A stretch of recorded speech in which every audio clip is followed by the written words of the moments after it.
पारा शिक्षकों पर फिर से होगा आंदोलन शुरू। विधानसभा को घेरने की तैयारी में जुटे पारा शिक्षक। 15 मार्च से 19 मार्च तक किया जाएगा आंदोलन। तेजस्विनी योजना के कर्मियों ने किया प्रदर्शन। डीसी ऑफिस का किया घेराव। बकाया पैसा नहीं मिलने पर किया प्रदर्शन। ममता को मिला सीएम सोरेन का साथ। बंगाल चुनाव में नहीं लड़ेंगे जेएमएम। टीएमसी को समर्थन का ऐलान।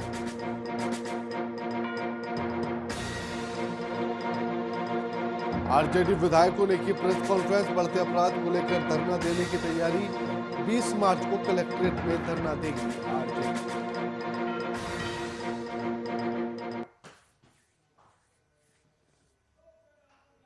नमस्कार, मैं आपके साथ के राणा। वीआईपी न्यूज देख रहे हैं आप। स्वागत है आप सभी का सुबह सवेरे में।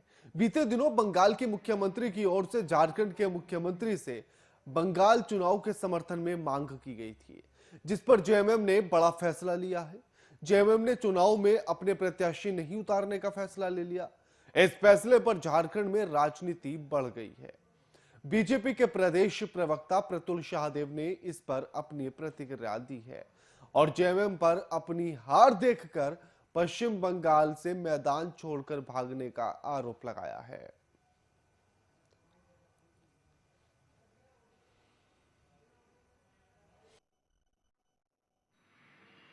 देखिए, पश्चिम बंगाल में अपनी निश्चित हार देखकर झारखंड मुक्ति मोर्चा चुनाव से पहले ही मैदान छोड़कर भाग गई।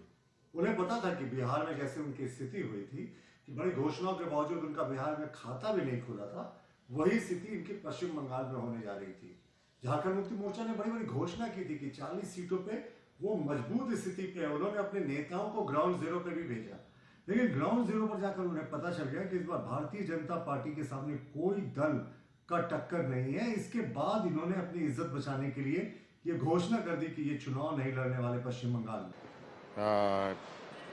टीएमसी सुप्रीमो बंगाल के मुख्यमंत्री ममता बनर्जी जी ने समर्थन का आग्रह किया था और फोन भी किया, उन्होंने पत्र भी लिखा है और इस विषय पर हमारे पार्टी सुप्रीमो से चर्चा भी हुई और काफ़ी विचार मंथन के उपरांत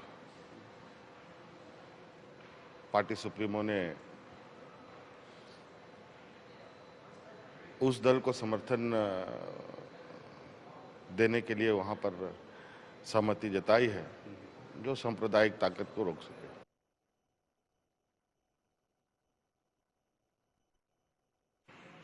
कामेश, जेएमएम ने अब अपने कदम पीछे हटा लिए हैं और कह दिया है कि उनका समर्थन तो टीएमसी को है।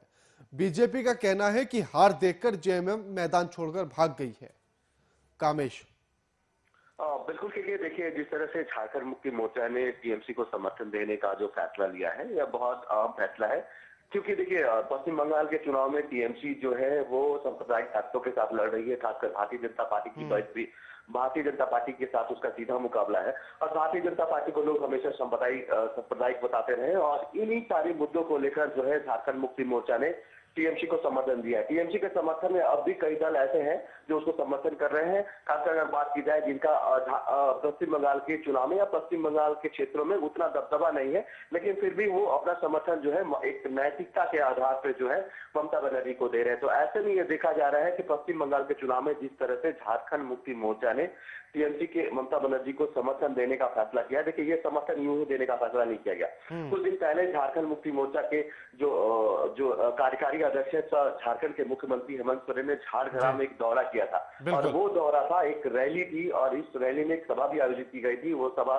झारखंड में एक चुनावी सभा था और चुनावी सभा के दौरान जिस तरह से हेमंत सोरेन जो मुख्यमंत्री है उन्होंने पश्चिम बंगाल के विधानसभा क्षेत्र जो झारखंड से सटे हुए हैं उन क्षेत्रों में प्रत्याशी उतारने की बात कही थी और उस दरमियान जो है टीएमसी और झारखंड मुक्ति मोर्चा के बीच में तलखी बढ़ गई थी और दोनों में आरोप प्रत्यारोप का दौर चलने लगा था। टीएमसी के जो सुप्रीमो है ममता बनर्जी ने उन्होंने स्पष्ट किया था कि जब मैंने झारखंड के विधानसभा चुनाव में झारखंड मुक्ति मोर्चा को समर्थन दिया था तो हमारे यहाँ ये हेमंत सोरेन आके क्यों चुनाव प्रचार कर रहे हैं। हालांकि बिल्कुल बयान कामेश। पे जो जी उस बयान पे जो है मंत्री ने बिल्कुल कोई कामेश, जवाब नहीं। यानी कि उस बयान के बाद और जिस तरह से दीदी तिलमिलाई थी, गुस्सा दिखाया था, उसी का कहीं ना कहीं असर पड़ा है। और उसके बाद दीदी लगातार सबसे इस बात की अपील कर रही हैं कि सब एक साथ आ जाओ। शुक्रिया आपका कामेश, हमारे साथ ये तमाम बातचीत करने के लिए।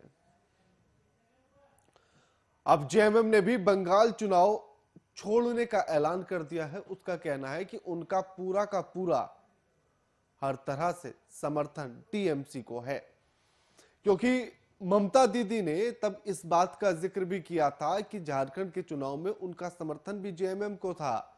तो अब इस बात पर अमल क्यों नहीं किया जा रहा है जब चुनाव पश्चिम बंगाल में होने हैं?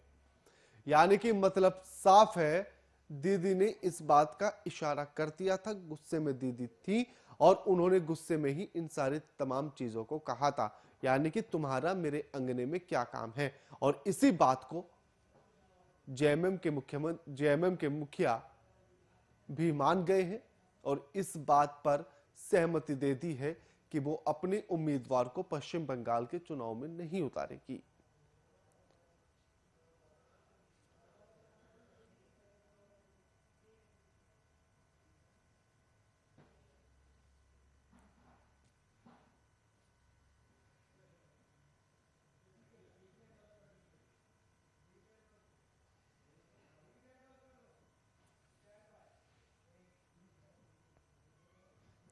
अब आपको सीधे लेकर चलेंगे देवघर, जहां शुरू हो चुका है देवघर प्रीमियर लीग, यानी कि अब क्रिकेट मैच।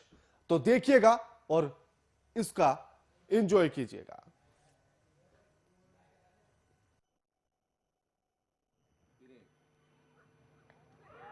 और क्लीन बोल्ड आउट हो गए यहाँ पर बल्लेबाज अनिल झा। इस प्रकार पहली ओवर में किशन तोमर ने अपने टीम को एक सफलता दिलाया। देवघर डिस्ट्रिक्ट क्रिकेट एसोसिएशन द्वारा आयोजित डीपीएल में आप तमाम खेल प्रेमियों का स्वागत है। इस डीपीएल को सफल बनाने के लिए काफ़ी सहयोगियों का काफ़ी बड़ा योगदान होता है। हमारे स्पॉन्सर में Uma Shankar Singh deputy mayor candidate Deoghar Nagar Nigam, Rakesh Naurene KKN group deputy mayor candidate Deoghar Nagar Nigam, Malviya developers, Sant Michael Anglo Vidyalaya, sunrise Dwarka academy, Prashant Bajla, Rajesh Saraogi, Baikunth Das tender coco, Mahindra coaching centre, doctor Sanjay, Navan Navya associate, group G, Johnson tiles, Suprabha Shiksha Sthali, Kia Juhi motors Deoghar, RAK ceramics, red rose school, लवपाला, Sudhakar and group, Ravi Raut deputy mayor प्रत्याशी, we clean laundry. आप तमाम सहयोगियों का समिति हार्दिक स्वागत करती है, अभिनंदन करती है।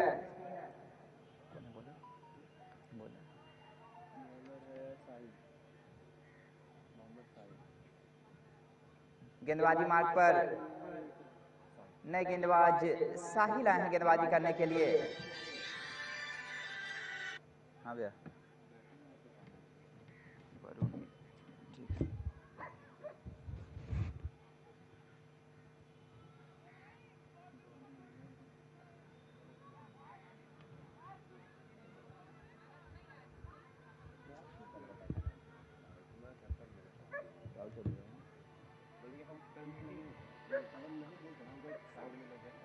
बीच मैदान में येलो टाइगर्स के दो बल्लेबाज दीपक मंडल और राहुल चौधरी, काफी अच्छे बल्लेबाज राहुल चौधरी। काफी उम्मीद होंगी उनके फ्रेंचाइजीज को, उनके टीम को उनसे। वो प्ले करेगा, वो प्ले करेगा।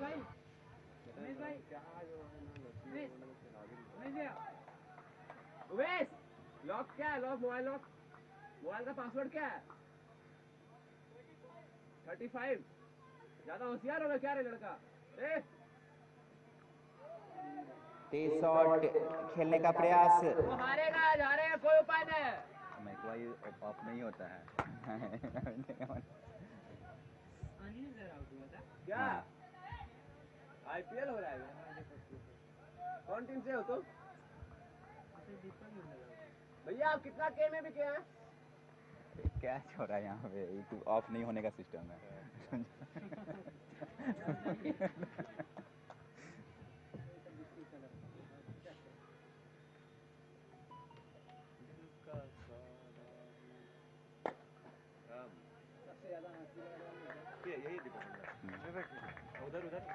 नहीं हो रहा है ना। आप कितना नंबर चैनल है? डिश टीवी पे 106। आप आज के मैच को लाइव भी देख सकते हैं डिश टीवी पर। वीआईपी न्यूज़ जिसका चैनल नंबर है 666 पर आप आज के मैच को लाइव देख सकते हैं। वीआईपी न्यूज़ डिश टीवी पर चैनल नंबर 666 पर।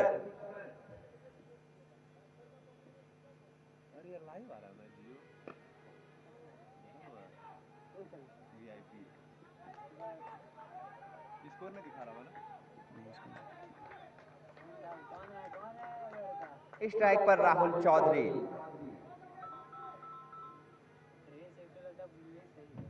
हाँ ब्लू का छेद है। हाँ हाँ डीडीसी में 92 पर।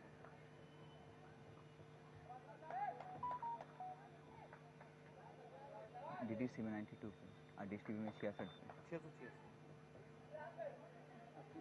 डीडीसी पर 92 नंबर चैनल पर और डिश टीवी पर 666 पर। फुल टॉस गेंद सही नसीहत, बॉल एक्स्ट्रा कवर, सीमा रेखा के बाहर 4 रन के लिए। तो बल्लेबाज राहुल चौधरी ने अपने ही अंदाज में अपना खाता खोला एक चमचमाते हुए बाउंड्री के साथ, और इस 4 रन की मदद से टीम की बढ़ती रनों की संख्या जा पहुंची है 8 पे, जबकि दूसरा ओवर प्रगति पर। इन दोनों बल्लेबाजों को अच्छी बल्लेबाजी करनी होगी अगर अपने टीम को एक अच्छा स्कोर तक ले जाना है तो।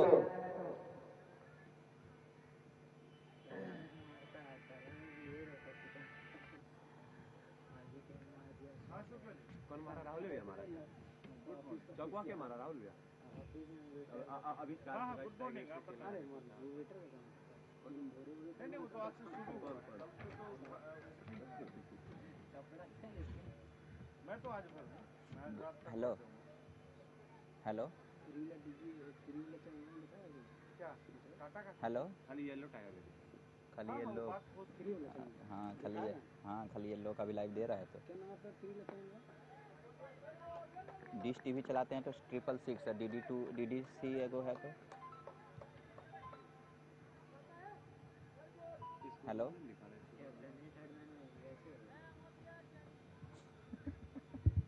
अभी खाली बोले माइकवा है, मिसवा तो इतना लेते ना मत। माइक पे नहीं बोला, माइक ने नहीं। नहीं रहा तो हेलो हेलो बोले हैं वो जो ग्रुप में लिखे हैं प्राइज़ वाला, वो अनाउंस करना है क्या? हाँ सागर।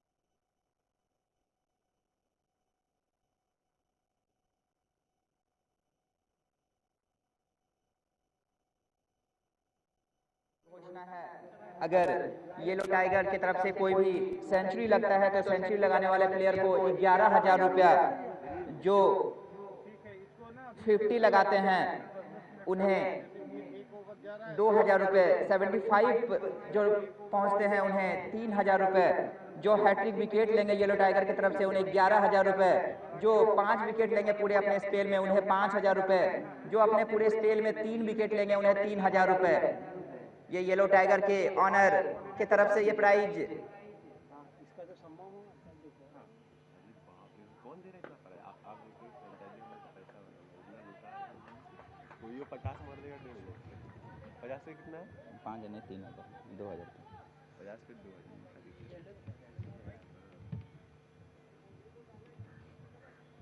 अभी तक अच्छी गेंदबाजी, लाइन लेन को मेंटेन करके गेंदबाजी करते हुए दोनों छोर से कोई मौका नहीं दे रहे हैं बल्लेबाजों को अपना हाथ खोलने का। बल्लेबाजी कर रहे हैं राहुल चौधरी और दीपक।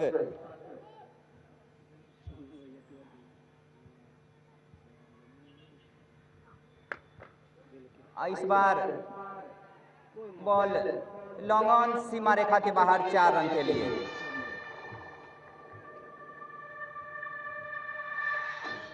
और इस 4 रन की मदद से बढ़ती रनों की संख्या 12, जबकि तीसरा ओवर प्रगति पर। आप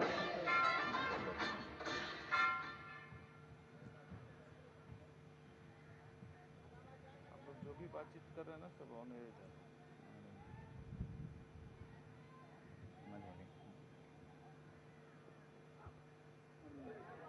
आगे निकलकर तेज शॉट खेलने का प्रयास, लेकिन उतने ही चतुर गेंदबाज सचिन किशन तोमर।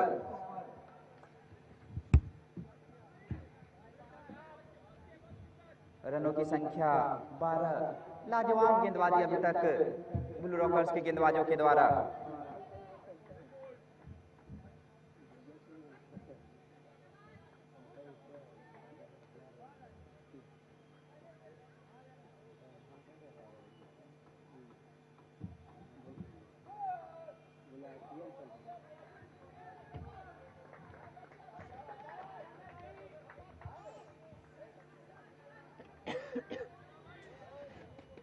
नाम बता रहे ज्यादा होशियार नहीं है।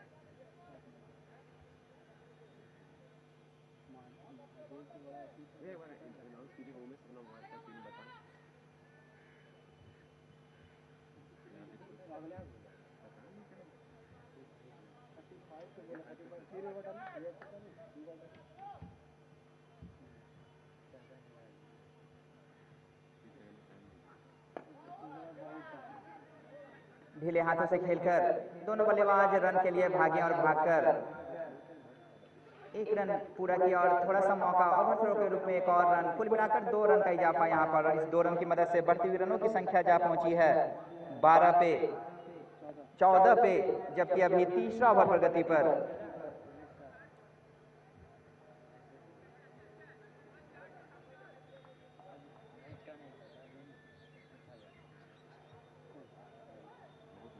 राहुल भी है ना? राहुल वो हिमांशु, हाँ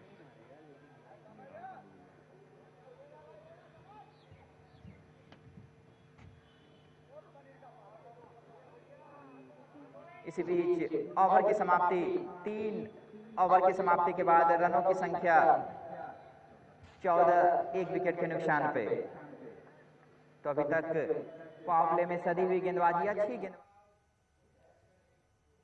सीपीआई के राज्य सचिव हजारीबाग के पूर्व सांसद भुवनेश्वर प्रसाद मेहता ने अपने कार्यालय में प्रेस कॉन्फ्रेंस का आयोजन किया।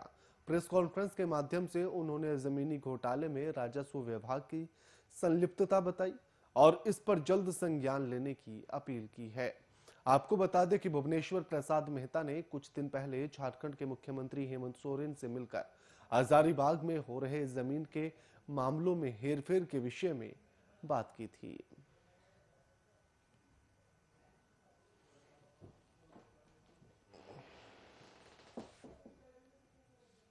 अब हजारीबाग शहर को ही ले ले, जितने नदी नाले थे सब कहता धीरे धीरे नाला विलुप्त होता जा रहा है। नाला को भी बंदोबस्त करके यहाँ के माफिया लोगों ने बेच दिया। ये राजा बंगला है जिसमें सुप्रीम कोर्ट से राजा रामगढ़ की हार हुई है, उसको भी पूरे राजा बंगला को भेज दिया। वो अरबों की संपत्ति है राजा बंगला।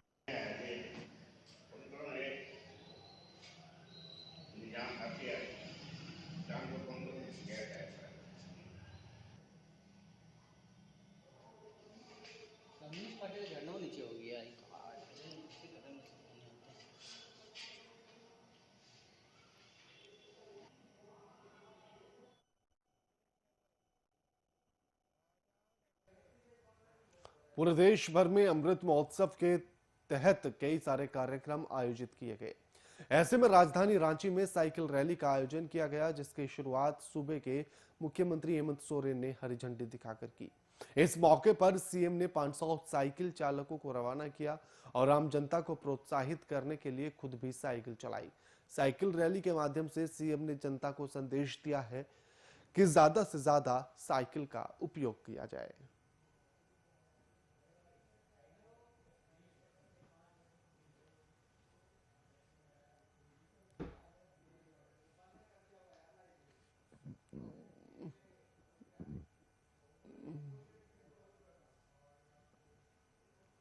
राज्य में विस्थापन का मुद्दा धीरे धीरे गहराता जा रहा है। इसको लेकर मांडर विधायक बंधु तिर्की ने अपने आवास पर संवाददाता सम्मेलन का आयोजन किया।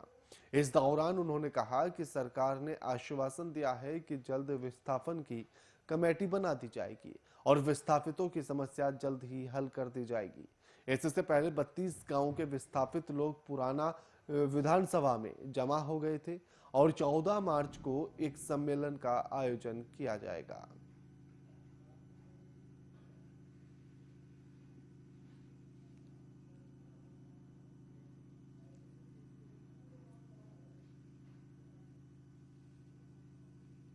विस्थापित को लेकर विगत दिन मैंने हाउस में ध्यान आकर्षण के माध्यम से सरकार को अवगत कराया था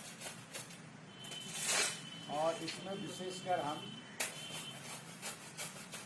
ऐसे तो विस्थापित का मामला धनबाद, बोकारो, जमशेदपुर से लेकर के हजारीबाग वगैरह सभी जगह राज्य के एक जिलों में इससे विस्थापित का लोग तंग झेल रहे हैं और कहा जाए कि विस्थापित यहाँ के लोगों को अभिशाप की प्रवृत्ति मिला है।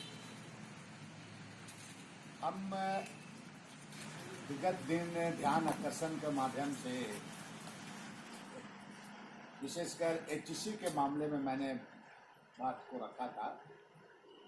तो सरकार के द्वारा जो जवाब आया था, तकरीबन 1131 परिवार आपका विस्थापित है उनके रिकॉर्ड के अनुसार।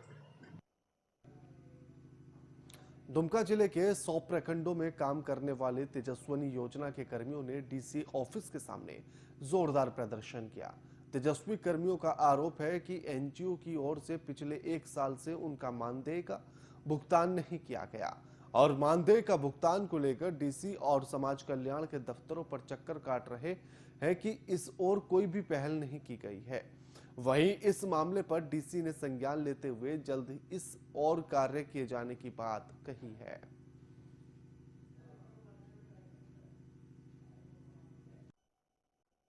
मार्च को बंद हो जाएगा, ऐसे में इनकी सैलरी कैसे मिलेगी? सरकार के तरफ से बकाया मानदेय देने के लिए जो एसओपी या गाइडलाइंस है उसका देखते हुए सभी का भुगतान, क्योंकि वो वही राज्य स्तर से ही किया जाता है, मात्र उनका जो रिपोर्ट है जिला स्तर से जाता है तो पेमेंट वहीं से किया जाना है। तो आज हम लोगों के साथ में सर बहुत महिलाओं के साथ में शोषण हो रहा है, क्योंकि हमारी छोटे स्तर के जो प्रेरक दीदी सब है वो 2 आंगनबाड़ी को मिला के एक क्लब का निर्माण किया गया है, जिसमें 14 से 24 वर्ष की किशोरियों को जोड़ के शिक्षा और कौशल प्रशिक्षण देने का काम कर, लेकिन आज तक उन किशोरियों को भी कुछ नहीं लाभ दिया गया है। और आज किशोरी भी तंग आके उनके गार्जियन भी बोल रहे हैं कि हम ऐसी परियोजना में भेज के क्या करेंगे जहां 3 साल से मेरी बच्ची जा रही है। ना आज तक उन लोगों को कोई लाभ दिया जा रहा है और जाके समय भी नष्ट हो रहा है, जिनके कारण से आज हम लोगों को अपने क्षेत्र मोहल्ला में प्रेरक दीदी सबको भी गाली सुनने को मिल रहा है और कोई भी उन लोगों की बात को विश्वास नहीं कर रहे हैं। आज हमने अपने मतलब डीसी मैम को भी हमने आवेदन सौंपे हैं और हमने यहाँ डीएलडब्ल्यू मैम को भी आवेदन देने गए, तो हम लोगों को डीएलडब्ल्यू मैम की तरफ से ये बात सुनने को मिला कि हम तेजस्विनी परियोजना को नहीं जानते। हम लोगों का सर ये कहना है, सभी लोग एकजुट हुए हैं दुमका सदर से, तो हम लोगों ने 12 मंथ से सैलरी में तेजस्विनी परियोजना में काम कर रहे हैं अभी तक। और हर बार यही कहा कि मतलब डाल दिया जाता है कि हर एक मंथ पे कि दूसरे मंथ आ जाएगा। जनवरी में बोला जाता है कि फरवरी में आएगा, फरवरी में बोला था मार्च में आएगा। अभी तक हम लोगों को सिर्फ सांत्वना ही मिल रहा है, अभी तक कुछ भी मतलब नहीं हुआ सर। ये हाथ लग रही है सर, अभी तक तो कुछ भी नहीं लग रहा है कि कब मिलेगा। लग रहा है कि सब्र करो, बस कितना सब्र करे सर। टाल मटोल करते कितना समय बीत गया? पूरे 12 मंथ हो गया सर। ये मतलब 1 साल से हम लोगों का सैलरी नहीं मिला हुआ। पहले भी ऐसा हुआ था? पहले भी हुआ था सर, एक बार पहले भी हुआ था, 8 मंथ का नहीं मिला था, फिर किसी तरह मतलब बहुत ज़्यादा। बुलेटिन में फिलहाल इतना ही। लगातार खबरों के लिए देखते रहिए वीआईपी न्यूज। नमस्कार।